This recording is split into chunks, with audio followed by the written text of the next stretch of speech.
children, 16 years and younger.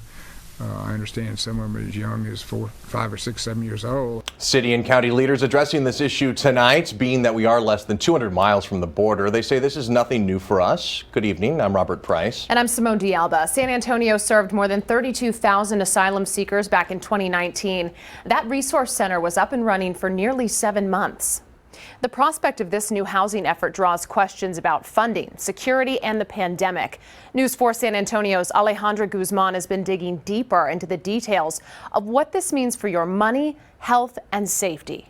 The department has received a request for assistance from the Department of Health and Human Services to temporarily house unaccompanied migrant children. This is John Kirby, spokesperson for the Department of Defense, confirming unaccompanied migrant children could be housed at JBSA Lackland and at Fort Bliss. The Biden administration has no idea what they're doing, and they're endangering American citizens, making our military weaker, harming immigrants, harming Mexico. Who is this good for? Congressman Chip Roy disagrees with the request. This is not the first time the Department of Defense has been called in to help. During the Obama administration, the military housed nearly 16,000 unaccompanied migrant children on 5 military bases after they were detained by the U.S. Border Patrol. 2 of those bases, JBSA Lackland and Fort Bliss. Between April to June of 2012, Lackland housed 800 unaccompanied minors and 4,357 from May to August of 2014, according to a summary of the D.O.D. support to HHS. What is your greatest fear and concern as we begin to accept these children if the request is approved?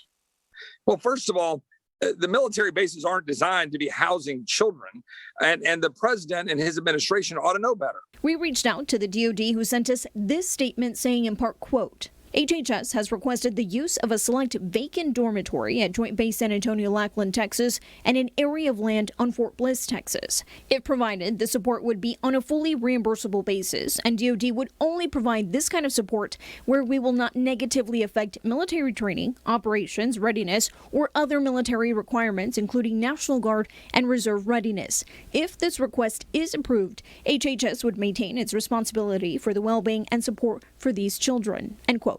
I mean, this is just a false statement to say that having to move children into facilities on our bases doesn't negatively impact the readiness of our military. Now they're going to be distracted having to deal with that issue. Judge Nelson Wolf says Bexar County has had several discussions with HHS and FEMA, who also asked for help housing minors at the Freeman Coliseum, something he says he supports. I would certainly support it. Look, we're dealing with children. Everybody can have their own opinions about what they think about immigration and who should be allowed in the country, who should not be, but we're dealing with young children. How soon could we possibly see children? I think if something happened, it would probably be within the next week or so.